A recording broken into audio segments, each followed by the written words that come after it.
as promised in this edition of the Daily Intelligence Briefing, we're going to get into exactly what is going on with the Southern Baptist Convention's law firm dumping them after 56 years, as promised.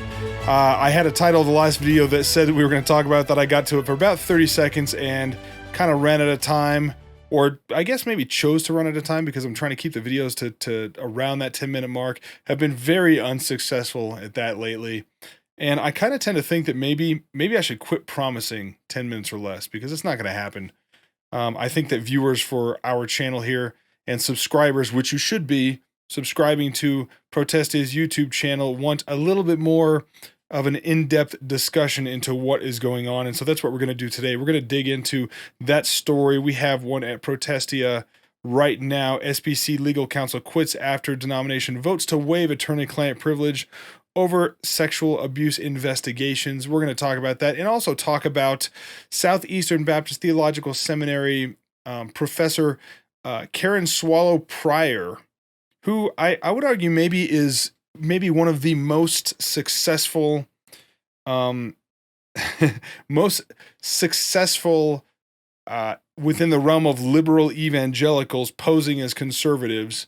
And we're going to dig into a little bit of how she pulls that off and sort of for those of you that don't know who she is, we're going to pull the veil back just a little bit here at Protestia. But first, before we get to those headlines, the gospel of Jesus Christ is the good news that although you and I and every other person on this planet were born into sin, except for Jesus himself, of course, we were born into sin and therefore deserving and receiving eternal punishment from God for our sin and separation from him. Yet the good news is God sent his son, his only begotten son, Jesus Christ, to this earth to pay the price for our sin in our place. Jesus was born of a virgin, lived a perfect life, died on the cross in our place, paying the price to the Father to redeem us to him. And the Bible promises salvation to all who believe, put their trust and faith in Jesus Christ for salvation and repent of their sins.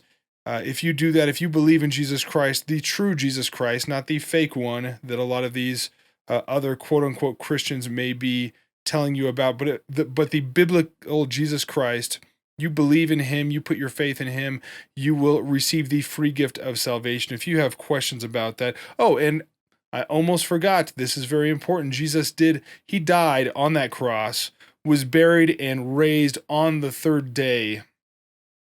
Conquering death, now sits at the right hand of the Father and intercedes on our behalf. But if you believe that, you can receive the free gift of salvation. If you have questions about that, reach out on any of our social media channels, comment on any article. We will try to find it if we can. If you want to know more about Jesus or would like us to pray for you. Now on to the headlines. This has been written about a few times in the last few days, as you might imagine, because it's kind of a big deal. Our article at Protestia entitled SBC Legal Counsel Quits After Denomination Votes to Waive Attorney-Client Privilege Over Sexual Abuse Investigations. Now, the law firm that has represented the Southern Baptist Convention and the Executive Committee for 56 years now sent a letter to the Executive Committee basically saying, we can't represent you anymore. You guys did something extraordinarily stupid, extraordinarily unprecedented. You were advised against it by every lawyer that had your ear, including lawyers on the Executive Committee, said this is a stupid idea. And yet the Executive Committee voted to waive the attorney-client privilege of probably what's going to end up being the entire convention, at least the Executive Committee and the members on it. They decided to waive that attorney-client privilege, and now the law firm that has represented the SBC since the mid-'60s, and the law firm, let's see, what is our name here? Law firm of Gunther, Jordan, and Price. I think it's Gunther, I'm not sure, but the law firm Gunther, Jordan, and Price had taken over from the prior law firm, and it was Jim Gunther had served as general counsel to the executive committee and the Southern Baptist Convention, and now they say, we understand the executive committee's decision to convey a negative attitude about the attorney-client privilege which it and the convention enjoy. The decision caused us to carefully consider the prospect of moving forward as we try to represent the EC and the convention in an alien environment. Get that, an alien environment. I'll tell you what that means here in a second. We simply do not know how to advise a client and otherwise represent a client with the quality of advice and representation the client must have, and in keeping with the standard of practice our firm tries to uphold. When the client has indicated a willingness to forego this universally accepted principle of confidentiality. So what they're basically saying to the executive committee is, we can't do our jobs. We can't do our jobs because you decided to keep all of what should be confidential communication between clients and attorneys. You decided that that's no longer privileged and protected information, which means we can never really have a safe discussion with you about legal strategy. You have to keep in mind here that the executive committee and these individual members of the EC and the Southern Baptist Convention, they're not facing some sort of a church discipline process here. They're facing potential significant legal challenges, which can be fair or unfair. That's part of the legal process. Is you might be accused of something, or you might be sued for something, and it can be entirely baseless. And how our system works is you have legal representation on both sides, whose job it is to advocate for basically advocate as strongly as they possibly can for your interests. And their job is not, your lawyer's job is not to try to make the process just necessarily. The concept is, if both lawyers of both representation are fighting as hard as they can for their client, that this process will allow truth and justice to come out. And it's not perfect, because no human process is. But the process that we have, I would argue, generates the best results most of the time. It's certainly a righteous legal process in terms of things that have been created by human institutions. The problem is now that if you waive attorney-client privilege, you have one side of the legal battle whose attorney can go hard as possible at what would be the defendant here, if somebody sues the executive committee, for instance. You have the plaintiff's attorney who can go as hard as possible in this process, and the defendant's attorney who now has their hands tied behind their back and is totally unable to do the job that they're supposed to do within our legal system. So this letter was sent by Gunther, Jordan, and Price to Ronnie Floyd, who is the president of the executive committee. And we have highlighted some things here on Protestia that were kind of, pull quotes from this. So they said specifically in the letter, the EC's board of directors by majority vote has acted to prospectively and preemptively waive the EC's attorney-client privilege without knowing the communications affected by the waiver and without knowing the effect it will have on the EC and the convention. So this is such, I don't think we can overemphasize how stupid this was. How bad of a decision this was. And I don't care how many times people want to get on Twitter and say things like, well, we have to respect the will of the messengers. I'm sorry, but the messengers didn't understand what they were they certainly didn't understand that they were giving up their own legal protection. I don't think they understood that this would likely cause the Southern Baptist Convention to lose insurance that it would have in place to defend itself against lawsuits. That's the tricky thing, is a lot of public institutions, public figures, certainly like the Southern Baptist Convention, have insurance policies to help them handle the financial burden of being sued. And this is whether they're sued for something that is legit or not. It can still ruin you financially. And so a lot of these institutions will carry insurance, and the insurance company will decide how to handle claims. Civil claims that may be made against the institution. In this case, you have a situation where the Southern Baptist Convention is entirely defenseless. Not entirely, but certainly defenseless in in a legal sense by waiving attorney-client privilege, what insurance company would possibly cover that? You're going to see all sorts of ambulance chasing lawyers now coming after the SBC with maybe legit, but I would suspect all sorts of illegitimate and exaggerated and insane, bizarre claims against the SBC, because now they see it as they see it as an open treasure chest. They say, hey, all of this, they can't get insurance, they're gonna have to pay it out of their own pocket, and this could very, very easily financially ruin the cooperative program. You can see this article if you want to see more of this. This is at protestia.com. Our highlights on it. We finished by saying the vote to waive attorney privileges passed earlier in the month, 44-31, after weeks of deliberation, mostly with the progressives berating and beating the conservatives about it. At the news, they decided to waive. 10 executive committee members resigned, which is probably wise. Again, this was a very, very stupid move, and I would argue, and you may have seen this in a previous video of ours, I would argue that this entire thing was started by progressives like Russell Moore and his ilk, and useful idiots, I'm going to say it that way, useful idiot pastors like Grant Gaines, who think they're doing the right thing. In reality, they're totally destroying the executive committee's fiduciary responsibility to the convention. And this could be the moment where it pivots and the convention goes down in flames. And at least in part, useful idiot pastors like Grant Gaines and others that promoted this will be responsible for it.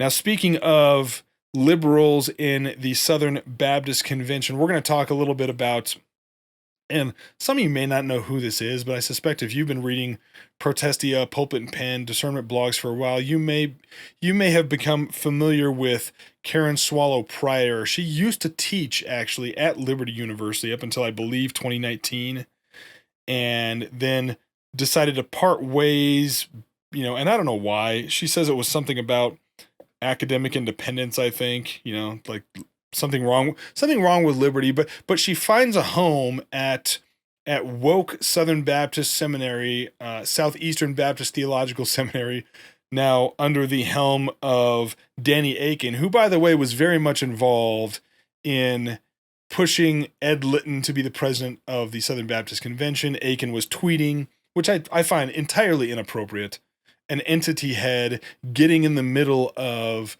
what's in essence a political activity with the Southern Baptist Convention messengers. Akin tweeting as we're all going up there to vote, you got to vote for Ed Litton, vote for Ed Litton. Southeastern Baptist Theological Seminary is the most woke of the Southern Baptist seminaries, I would argue, and that's saying something because there's wokeness kind of in all of them. But anyway, Karen Swallow Prior, who is a professor at Southeastern, I'm sure some sort of a literature thing. She's a big a book person. I think she has a PhD in, it's something like 18th century English literature, something like that. Something that it would be hard to get a job in the real world with that kind of education. But of course, you can always find a nice soft landing place in colleges, and in this case in seminaries. So she tweets out this a few days ago. She tweets out this against Conservative Baptist Network and Executive Committee member Rod Martin. She tweets out, I also recently learned that Rod Martin, an SBC officer who, quote, harasses abuse survivors unmercifully on social media, is on the board of advisors for Liberty University's School of Business. Oh, I mean, how horrible. That sounds awful. Like, I can't believe that a guy who's been an incredibly successful entrepreneur and runs multiple businesses would possibly be on a board of advisors for a university school of business. He also happens to be a conservative Christian, I might add. And this board of advisors at a Christian college, Christian university, it's just and she says this, I have yet to see any evidence that Rod Martin has ever harassed an abuse survivor. And so far, Karen Swallow Prior has yet to show any evidence that this is true. Any evidence that this is true. And this is what it's come to. with people like her that are now being called out for who and what they are and what kind of usurpation they're engaged in over within conservative evangelical circles. Of course, Karen Swallow Prior, many people would say she's a conservative. It's not even close, ladies and gentlemen. She's not even close to a theological conservative. She's sneakier and slimier than a lot of people in this conversation, and she's fooled people. You know, she's fooled some conservative evangelicals into thinking she's legit. We're going to go over why she's not. But here she is making a totally baseless accusation against Rod Martin. And why? Well, because he's on the executive committee and he thinks waiving attorney-client privilege is stupid. And he's right. Totally stupid. It's totally put anybody within any Southern Baptist Convention institution at grave risk. And she doesn't like it because she I don't think she would mind getting rid of everybody who's a conservative Baptist network guy or a conservative in the convention. So she's now going to be on the other side fighting against the conservatives on the executive committee from within a Southern Baptist institution, which, you know, totally let's say a little bit corrupt for sure. But so she says now after this same day that at Liberty University, now she turns around to slime Liberty after she slimes Rod Martin, connects him to Liberty. She turns her guns on Liberty and says, on the provost watch, this is the new, president, Jerry Prevost, new president at Liberty, or it might be the interim president, I'm not sure, said under his watch, Jerry Falwell Jr. and his wife preyed sexually on young people for years. And by the way, we blew this open at Protestia last year, I believe. But then she says, other known sexual predators continue to be employed today at Liberty University, now under Prevost's watch as president. Is that right? Is that right, Karen? So wait a minute. You know of sexual predators that are on staff at Liberty? Who are they? So you're saying you're a college professor, and granted, not at Liberty anymore, but at Southeastern, and you know of known sexual predators. So people who have committed crimes against, I guess, students, maybe other employees at Liberty. Who are they? This is entire, and if you don't know, this is nothing more but Russell Moore style political hit jobs. This is exactly, assuming she doesn't know, and this was 4 days ago, and we have yet to hear who she knows about that's supposedly a sexual predator at Liberty. But this is the exact same tactic that Russell Moore used prior to the 2021 Southern Baptist Convention annual meeting to throw out baseless, nameless, faceless accusations against nobody to try to slime people like Rod Martin. So she says there are sexual predators employed at Liberty. Where's the Liberty University presidential search that they were promised? She knows supposedly of sexual predators at the school. Oh, and by the way, Rod Martin's on a board there for the School of Business because, of course, he's such a bad guy too. And as she says in her other tweet, accusing him of harassing abuse survivors unmercifully with no evidence. Now, you want to know more about who this is, and the reason why I think that Karen Swallow Prior is an interesting character here, she has been relatively successful at fooling over the years legit conservative theologians and pastors who basically, her behavior or her associations or things that she said get brought up to them. They call her on the phone and she says, no, I don't do that. And then all of a sudden they flip and they're like, oh, I guess she's legit. She must be conservative. She must be safe. Now this is the same Karen Swallow Prior that supported the Revoice conference. Now she maybe she says she doesn't anymore. I don't know, but she certainly was all about it. And she still supports the idea of same-sex attraction Christianity, that you can be quote unquote gay and celibate and a Christian, which is not biblical. But in order to placate the culture in the world and the alphabet community, she has supported that idea. She has supported the idea that abortion isn't murder. She said that. She thumbs her nose at quote unquote cracker barrel Christians. So, basically the deplorables, to use secular political terminology, the same way that Hillary Clinton called Trump voters and conservative, regular folks deplorables. Karen Swallow Prior's on board with that. Again, she said abortion isn't murder. She attacks immigration law, promotes amnesty for illegals. She's a fan of Black Lives Matter. She says that poor people shouldn't own guns. She said that the Billy Graham and Mike Pence rule of trying not to be alone with other women for long periods of time is sexist. That's a sexist rule. So she started a feminist organization full of female pastors. I mean, the list goes on and on. You can see these links at Protestia here. But this is I'm going to show you one little example here. This is an article she published yesterday at Religion News Service, which is not a Christian organization, for the record. But she's read she's written at a lot of other secular publications. That's not in and of itself some sort of negative. But this is a good example of how she sneaks this kind of stuff in. So this article is called Cosplay Christianity. The sin is in the denial of life God calls us to. And what she's about to do, you can tell just by the picture she's put up here. This is a demonstrator carrying a Bible outside the Capitol on January 6th.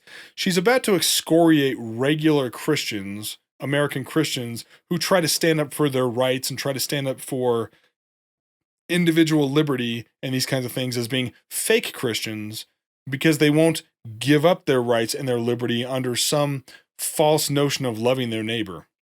So the subtitle here says, sometimes it's as deadly serious and ironic as a riot in which grown men in costumes channel William Wallace and Braveheart, crying freedom while attacking the seat of democracy.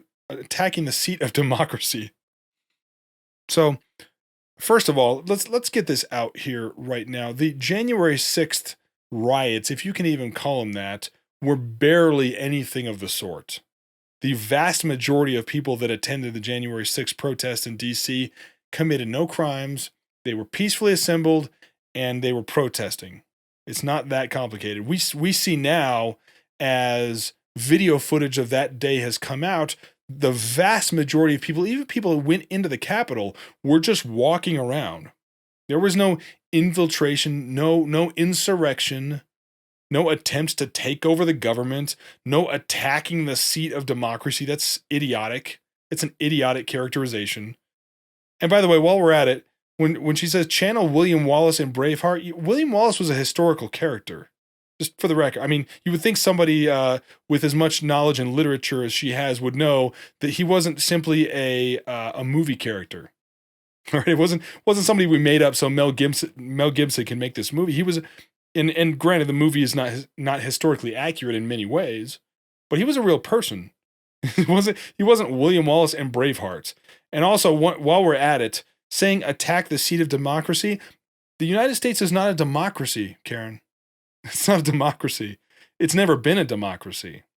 In fact, the founding fathers were very, very concerned about the ill effects of democracy. Democracy and freedom are not synonymous. In fact, most often they stand in opposition to each other.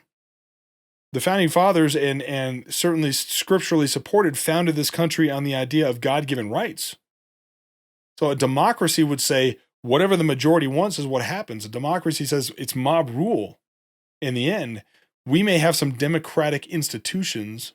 We may have some ways that we do things that are democratic generally, but an important difference with a constitutional republic like we have is individuals have rights that cannot be taken away by the majority. They can't be taken away by democracy. So we can't say, well, the United States is a democracy where as long as we get enough people to think one thing, we can strip the rights from the minority. We set up our country exactly in opposition to that. And again, it seems silly that I should have to be saying this to a PhD college professor. This is like America 101, this idea. But, so she basically, laces this article with as many straw men as she could possibly come up with. Skip over the silly stuff about John Piper. Nobody cares. This part here is especially irritating. You see it here. Examples abound of what she's talking about. And what she's basically saying is that those of us who are Christians who also want to stand up for individual liberty are cosplaying. We're fake Christians, is what she's saying.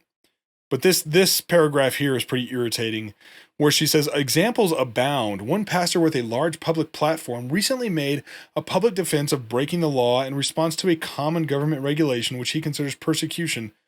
Who is that? Why would you say one pastor, using one of these supposed abounding examples, you can't even name the name of who it is? This is so she says, like bedroom fantasies, and I really don't know why that needs to be part of it at all. She references up at the top John Piper saying, hey, it's sinful to role play sin in the bedroom between a husband and wife, and I agree with that. But it's almost like she put this in here to try to make this article sexier, make this article more titillating. So she puts this in here. And ironically, because then she claims here that those of us who are quote unquote cosplay Christians don't think that faithfulness is enough, and that we need to make it a bigger struggle than it is, where we're fighting against the enemy for our freedom. She says, like bedroom fantasies, this impulse toward what I call cosplay Christianity develops when faithfulness alone is not enough, when drama is required to excite the soul. You mean kind of how you decided to put the bedroom role-playing titillation at the top of your article? It's just ridiculous. Obstacles are manufactured in order to present challenges to would-be Arthurian knights on galloping steeds or wannabe damsels in constant distress. Yeah, so those of us that want to stand up for individual liberty are now being say, hey, what's the big deal? You guys are just trying to make it dramatic to feel better about yourselves. It's ridiculous. Sometimes cosplay looks like an essay a friend recently sent me by an English professor that details opposition he faced teaching because of woke ideology. So now she's bagging on other college professors who say, I'm having a hard time here because of all the wokeness that I don't agree with. But again, she can't name names. It's not about that. It's about pushing the narrative here and setting up straw men and sort of painting the framework in a way that works for her ideology and her theology, really. Again, not quoting anything specific. And this one is very funny to me. She says, she said that this article or what this essay given to her by her friend was supposedly written by somebody anonymous. And once he found it was anonymous, probably to protect the person's job because of cancel culture, which is a real thing. She stopped reading the article. Couldn't take it seriously after that. But she says, having worked for years in Christian institutions, I understand that it is a privilege. It's a privilege that part of my job is to make my Christian views known. Really, it's a privilege. At what point, Karen, can you read the Constitution and the First Amendment, which says you have a God-given right to express your views, a God-given right to your religious convictions and to live those out? It's not a privilege, Karen. It's a God-given right. Life is a right. It's a right. You can't have it taken away from you without laws being broken. It's not a privilege. And yet she says, I understand that it's a privilege that part of my job is to make my Christian views known, but I, like many other Christians, this is funny, have spent a good portion of my work and educational years in spaces hostile to Christian beliefs. Really. So Karen Swallow Pryor says that she spent a good portion of work and educational years in spaces hostile to Christian beliefs. Well, she teaches at Southeastern Baptist Theological Seminary, and before that, Liberty University. She's part of all sorts of quote unquote Christian institutions. That's her space, and she's saying that it's hostile to Christian beliefs. Is she telegraphing something here? I mean, because I would argue that wokeness is hostile to Christian beliefs, and Southeastern is the most woke of all SBC seminaries. So she says Christians being Christians in non-Christian contexts, which, by the way, she's not. for the record, she's not in a non-Christian context, but okay, whatever, has been the life and calling of most believers for 2,000 years. We still have the ability in this country, even if arguably it is getting harder. If America ever becomes a place where it actually is true that one can't be a Christian and hold a job, it will come in some part because of those who don't know how or refuse to be Christians with integrity. So here it goes. She is blaming the loss of religious liberty in this country on those of us who can't pronounce our faith in truth and love. We can't be Christians with integrity. So this is the problem that she has here, is she thinks that religious liberty in this country is being taken away from us because of those of us that apparently are too set on expressing our Christian liberty and arguing for our God-given rights. We're to blame. And that really is the crux of this article, that Christians who insist on fighting for liberty, as our founders did, and as the revolutionaries did, that actually were able to birth the country that we have right now, because we're as contentious as we are, because we're standing up and fighting for Christian liberty and for what we believe, we're causing everybody problems. It's our fault. Again, she says, if America ever becomes a place where it actually is true that one can't be a Christian and hold a job, which there is some truth to that right now. If part of your religious conviction, as mine is that you have authority over your own body and the obligation to give that to God, for sure, and that the state does not have authority over your body. If you hold the religious conviction, people are losing their jobs right now. They're losing their jobs right now for that religious conviction, which is a standard part of Christian theology and has been for 2,000 years. This is a ridiculous angle to take on this, and it's pretty typical.